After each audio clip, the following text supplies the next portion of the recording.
Assalamu alaikum. Welcome to Quranic Arabic webinars. This is a lesson about Noon Sakin and how we apply the terms Ghunna, Idhar, Idgham, Iqfa and Iqlab to Noon Sakin. Objectives: to understand what the term Ghunna means, to understand the actual meanings of the terms Idhar, Idgham, Iqfa and Iqlab, and to understand how these terms apply to Noon Sakin and Noonation. Okay, that's the Tanween. And we're going to analyze quite a few examples from the Holy Quran. Just a note here, this is a basic level of understanding, so we're covering the absolute essentials of these topics. Ghunna. So Ghunna is in English nasalization. So here we have it written in Arabic, Ghunna, and the formal definition: it is a sound that is emitted from the nasal passage without any function of the tongue. This is when a certain sound is held in the nasal cavity. That's why it's called nasalization. And really, you could think of this as humming. So if you just hum like you'll see your tongue doesn't move, and the motion of the humming is done in your nasal cavity. And that's a bit like the Ghunna. Now for the length, normally in Tajweed, when you have a Ghunna, you hold the length of the sound for two longs in relation to the length of one length, which is your normal single fatha, kasra or dhamma. If you listen carefully though to reciters, when they do the Ghunna, they sometimes hold it for a bit longer because it's the real beautification of your recitation. So we've got to pay a lot of attention to these. Now we're going to cover some terminologies, and at the moment we're just seeing the terminologies in their literal sense, i.e. what's the literal meaning of these terms, and then we're going to see how they're applied specifically to Noon, Sakin and Tanween.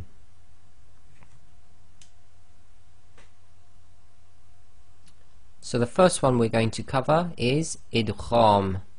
So Idgham means to assimilate a sound into another sound.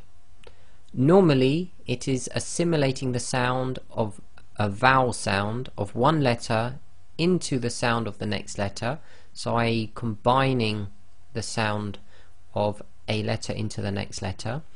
This may involve nasalization or it may not. So Idgham can sometimes be done with Ghunna and sometimes without. Idhar means to pronounce a word clearly and distinctly, i.e. normally. So when we apply this Idhar to our recitation in certain circumstances, it means we're just reciting it as normal, clearly and distinct. Then we have Iqlab, which comes from the word qalb, which means to turn. In terms of Tajweed, it is used when the sound of a letter is turned into the sound of another letter. And the last one is Iqfa, which is to hide a sound. And the way you hide it is done differently depending on what you're trying to hide. So in this lesson we'll obviously see this applied to the Noon Sakin. Okay, now we're going to look at specifics for the Noon Sakin. So in terms of the Ghunna, nasalization, we've been through the formal definition. What we need to know is when this nasalization is done, and one of these circumstances is when the letter Noon is mushaddad, i.e. it carries a shadda. Whenever Noon carries a shadda, it will always be recited with a Ghunna. So here we have the Noon mushaddad, i.e. carrying a shadda, and we've color coded it in green to indicate that nasalization is going to be done. So in terms of our makharij diagrams, when we're talking about the noon mushaddad, the makhraj is exactly the same. So our tongue is still where we would normally put it for the noon, and we've covered that in previous lessons on the makharij. However, the actual sound is moving up into the nasal cavity, i.e. into your nasal passage. So the makhraj is the same, but we're effectively vibrating the sound in our nasal cavity. So that would be the ghunna of the noon mushaddad, and we'll do an example next. So here we have a simple example. So here we have a simple example of the noon mushaddad, and this word is inna. Okay, so we know how the shadda operates, i.e. gemination. However, we now, because we know the rule is whenever we have a noon with shadda, we must apply the ghunna. So instead of just saying inna, so we know we hold it for 2, but now we're going to apply the ghunna. So this should be inna, inna. Okay, so it's just holding that sound in the nasal cavity. Now we're going to look at tanween. So fatha tanween, kasra tanween, and dhamma tanween effectively have the noon sakin in them. Hence, the rules for noon sakin also apply to tanween. So let's do a recap on this. So dhammatain is actually the oo sound with the noon sound added to it, so you get un. Equivalent of writing that separately, i.e. writing the dhammatain out separately, would be the hamza with the dhamma and noon sakin, so we get un. So that's the same sound as the tanween, i.e. dhammatain. So we can see you get this hidden noon sakin within that dhammatain. Same with the kasratain, it equals the hamza with kasra and noon sakin. And we have the same with fathatain, which is the hamza with fatha and noon sakin. So all of these tanweens actually have a noon sakin in them. Hence we're going to apply the same rules to the tanween that we do to the noon sakin. Okay, now we'll break this down and we're going to go over the rules, and then we're going to see examples of each one independently, and we'll go through each rule in more detail. So this is a summary of what we're about to do.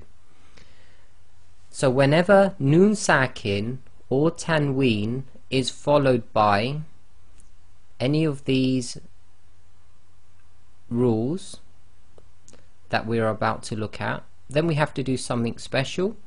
So the first one, if noon sakin or tanween is followed by any of the throat letters, have a shadda, but because we're applying this assimilation, we effectively put another meme sakin into that meme with the fatha. So then we effectively have a shadda there, i.e. we put a shadda to indicate that's happening. And essentially, instead of saying lahum, taking a pause and then saying maghfira, we now say lahum magh. So you're assimilating the two memes, effectively become one, and you're doing the ghunna. So that's assimilation. And again, the shadda has been put in there for the purpose of the idgham.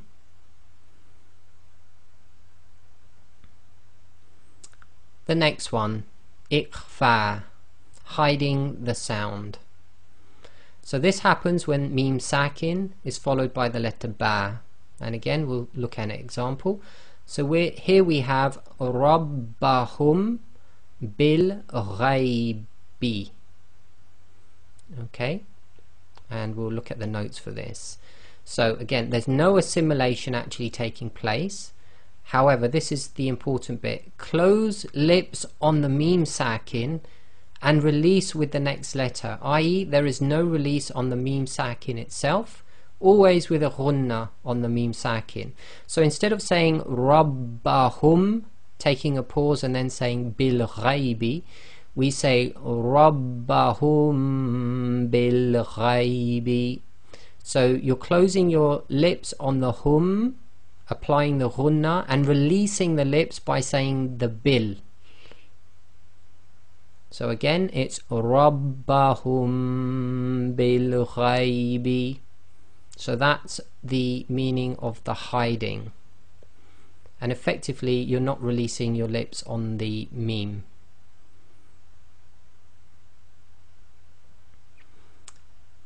Okay, the next one, ifhar, clear pronunciation. If you have a meme sakin which is not followed by the meme or the ba, then you just recite as normal. So that's clear cut. Here's an example. So we have ayyukum ahsanu. So we've got the meme sakin followed by the hamza sitting on top of alif. So you just read it as normal. Ayyukum ahsanu. So there's no ghunna, there's no assimilation going on, and there's no hiding. The last term, the Q.A.W, does not apply at all to meme sakin, and we've put it in here just so you know, because you'll come across the term Q.A.W in other lessons, but it doesn't apply to the meme sakin at all. So a quick summary then. If meme sakin is followed by meme, we do idgham, which is assimilation of the sounds with ghunna. If the meme sakin is followed by a ba, we do ikhfa, which is hiding of the sound with ghunna. If the meme sakin is not followed by either the ba or the meme, then we do izhar, which is pronounced as normal with clear pronunciation, and the Q.A.W does not apply to meme sakin at all. So we do some analysis of these rules. So here's the first one. So this is izhar, i.e. pronouncing clearly. So this meme sakin is pronounced clearly without a ghunna. Its length is 1 long. So here we have simply sa'alahum khazanatuha. Okay, so the lahum is just pronounced clearly, and then we say khazanatuha. Okay, now this line has actually got both ikhfa and idgham. There's a lot of notes underneath it which you can pause the video and read. However, if we look at the first one, you've got rabbahum bil ghaib, and if you apply the ikhfa, remember it's going to be ghunna, that's why it's in green. So you have rabbahum bil ghaibi, so that's the ikhfa. And then we've got the next one is idgham, which is the assimilation. Lahum maghfira, lahum maghfira.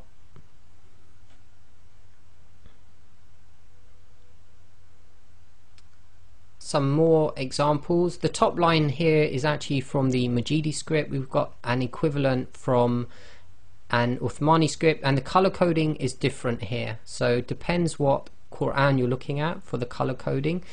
So in our previous slide, the ghunna was indicated by the green. Here they've actually got different colors for ikhfa and idgham. Okay, so they're the same examples, just slightly different color coding. Okay, and that's just to indicate to you, be careful with the color coding. What you really want to do is choose one Quran, which you get used to their color coding, and just stick to that. Otherwise you'll get confused between mushafs. So in conclusion then, we know what the meaning of the terms izhar, idgham, ikhfa and Q.A.W are. We know how these terms apply to the letter meme. We have analyzed a few examples from the Holy Quran, and please remember this is only an elementary level explanation. So it covers the basics, it needs a lot of practice, and for these sort of things it might help to sit with a Quran reciter who can sit and listen to you again. But as long as you understand the principles, that's what we're trying to get here. Okay, that's what's really happening. Okay, the next one is Q.A.W, turning a sound into another sound. So if tanween or noon sakin is followed by the letter ba, then we're going to change the noon sakin sound into a meme sound, M. Okay, so what do we mean by that?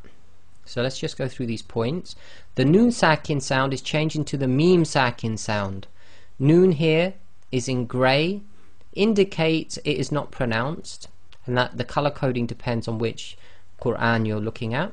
A small meme is written to indicate the change, always with a ghunna. So this word would normally be than, be him. But the rule is, if you have a noon sakin followed by the letter ba, we're going to change the sound of the noon into a meme. So this is actually be them, be him. And then you apply the ghunna, which is indicated in this color coded Quran with a green.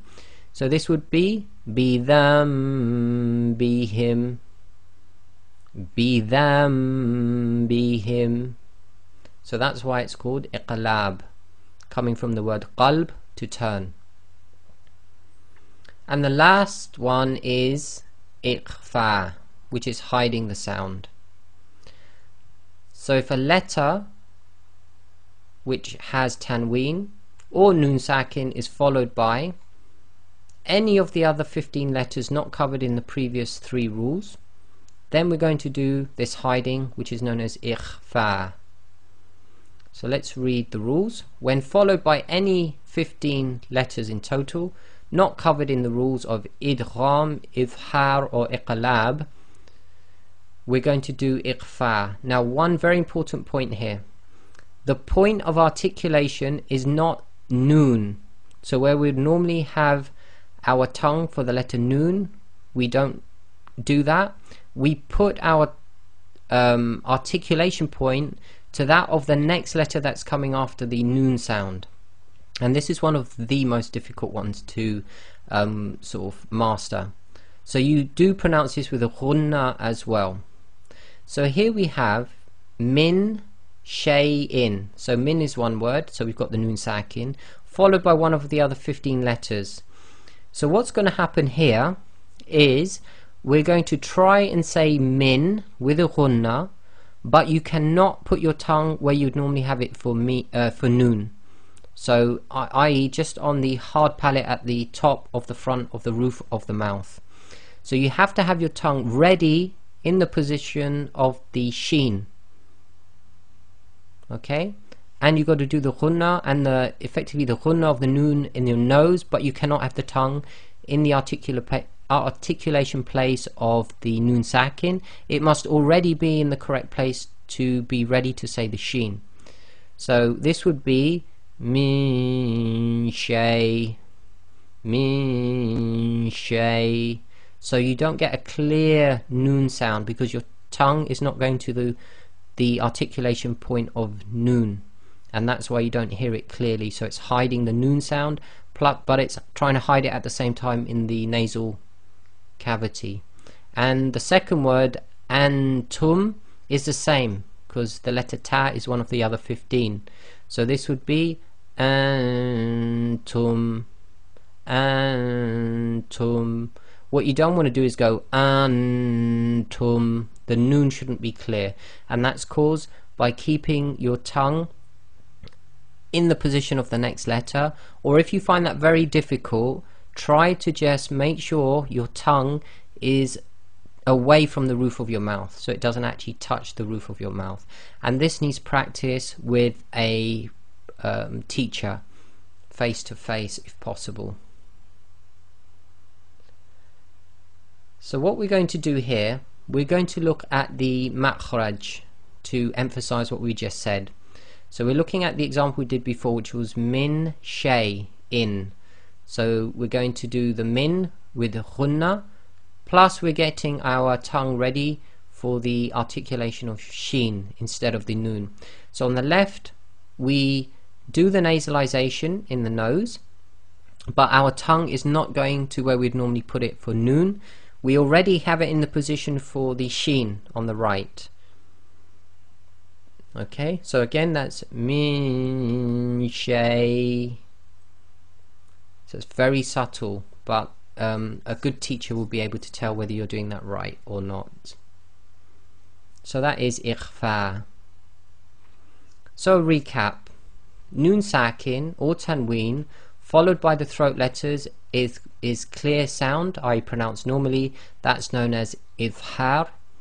If it's followed by one of the yar malun letters, we do assimilation, known as idgham. If it's one of the lar letters, you do no ghunna, and if it's one of the yumin letters, you do apply the ghunna with the assimilation. If noon sakin or tanween is followed by the letter ba, we do Q.A.W, which is turning the sound of the noon sakin into another sound, which in this case will be the mim sakin. And all other letters, i.e. 15 of them, if they follow noon sakin or tanween, we do ikhfa, which is hiding of the noon sakin sound with the ghunna, which effectively is making sure that you're getting ready for the articulation point of the next letter. So we'll do some analysis. So this is for noon sakin. So we have here amman yamshi. But if we apply the rule, because we've got noon sakin followed by one of the yar malun letters, the letter ya is in the yumin group, so there's going to be ghunna, so we've indicated it with green. So this rule is idgham, which is assimilation. So this will become amman yamshi. So effectively you drop the noon sakin sound and join the ma to the ya, as if ya's got a shadda. Okay, so here we have min shari. So it's noon sakin followed by one of the other 15 letters, so it's ikhfa. So we're going to do the ghunna with the hiding of the noon, i.e. getting our tongue ready in the next articulation point. So it's min shari. Then we have, in this example, idhin ba'atha. So we've got noon sakin followed by the letter ba, so we're doing Q.A.W. So we're changing the sound of the noon sakin to a mim sakin.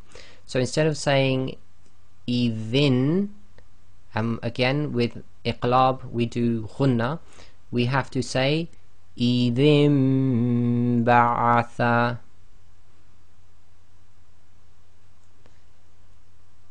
And the last one is amman hadha. So the noon sakin is followed by one of the throat letters, so it's pronounced clearly, i.e. idhar. So this will be simply amman hadha.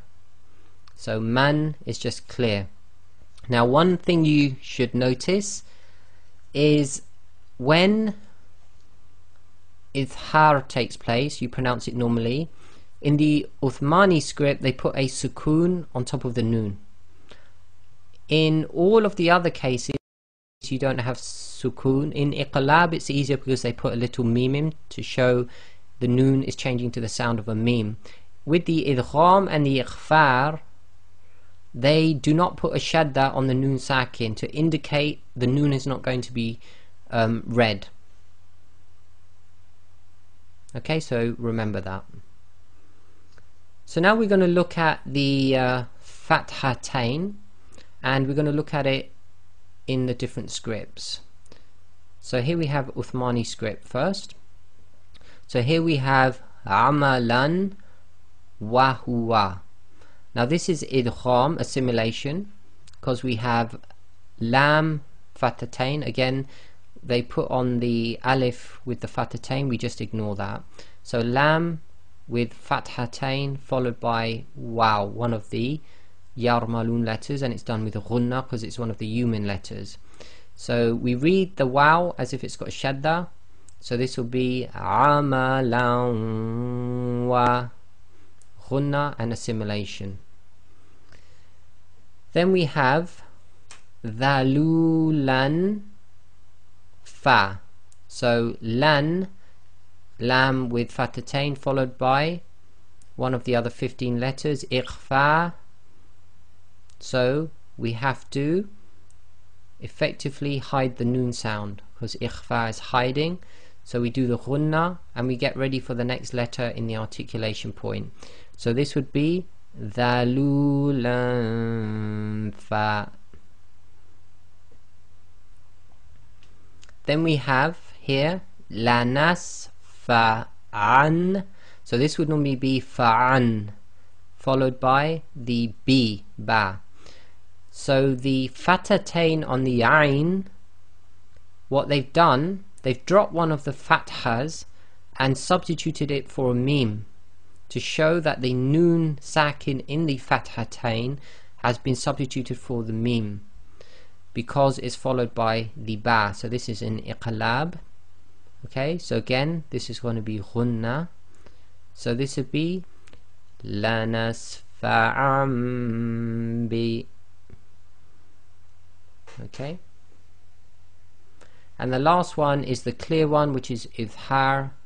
So here we have abadan idha, so we have the fathatain on the dal followed by hamza, so you just say abadan idha, so no ghunna, no assimilation. Now one thing to note is the actual fathatains. In the idhar, if you look at the fathatain on the dal, the two fathatains are in line with each other. In the idgham and the ikhfa, the fathatains are staggered. They're indicating that it's not read as clear and normal. And in the iqlab, in the Uthmani script, they substitute one of the fathas in the fathatain for a meme. Now we'll do the same with the kasratain in the Uthmani script. So here we have an example of idgham, i.e. assimilation, and we're doing it across, so we're reading across a sentence. So we have kabirin wa, so we have kasratain followed by one of the yarmalun letters, so we're going to do an assimilation, read the waw as if it's got a shadda, so it becomes, and again idgham with the waw is with ghunna, so it's kabirin wa. And notice the kasratain is staggered. The next one is ikhfa, so we have samawatin tibaqan, so the ta with kasratain followed by one of the other 15 letters, i.e. ba, so we do the ikhfa hiding of the noon sound and trying to get ready for the next articulation point. So this can be difficult, so try to just keep your tongue away from the actual articulation point, so keep your tongue off of the roof of your mouth. So this would be samawatin tibaqan.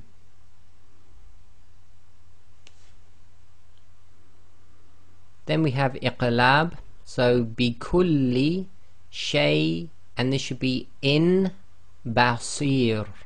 So we have hamza with kasratain followed by ba, so they do the iqlab, so the noon sakin in the kasratain is changed to a meme, so they've substituted one of the fathas for a meme, so it's shay im basir, plus you have to apply ghunna, so it would be shay im basir.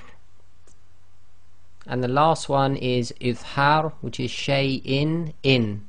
So this time we've got kasratain followed by one of the throat letters, read as normal, and you'll notice the kasratains are not staggered.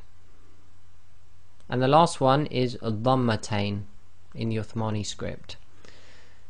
So here we have in one line we've got idgham and ikhfa going on. So we've got maghfiratun wa ajrun kabir. So the first one we've got maghfiratun, so that we've got dhammatain followed by wa, one of the yarmalun letters. So we do idgham, i.e. assimilation. So we drop the nun sakin in the dhammatain and we read the waw as if it's got a shadda, and we do ghunna. So it's maghfiratun wa. Then the next one ajrun, and we've got kabir. So kaf is one of the other 15 letters. Apply ikhfa, i.e. hiding the sound of the nun sakin in the dhammatain and trying to get ready for the next articulation point, or at least keeping your tongue away from the nun, the roof of your mouth. So we say ajrun kabir, so again with a ghunna. Then we have iqlab of dhammatain. So we have here alimun bidha tis sudur. So alimun, and then followed by the next word with ba. So we change the nun sakin to a mim sakin inside of the dhammatain. So they've only drawn one dhamma with the mim, and we apply the ghunna. So we say alimun bidha. And the last one is idhar, and again we've got a word going up, and we're going to carry on across the sentence boundary. So we have basirun amman. So run, I dhammatain, and look how they've drawn the dhammatain in the Uthmani script. Okay, so they've done it as a little waw with a hook on it. That's still dhammatain, and that's indicating we're pronouncing it clearly, as the next letter in the next word is hamza. So it's simply, if we read through, basirun amman. So in conclusion then, we know the meaning of the terms idhar, idgham, ikhfa and iqlab. We know how they specifically apply to nun sakin and tanween, and we've analyzed a few examples from the Holy Quran. And again, this is an elementary understanding, and we've done a very basic practice. This is one of these topics requires a lot of practice. Get yourself a good color-coded Quran which shows all of these rules, and it will tell you which rules apply, and then you need to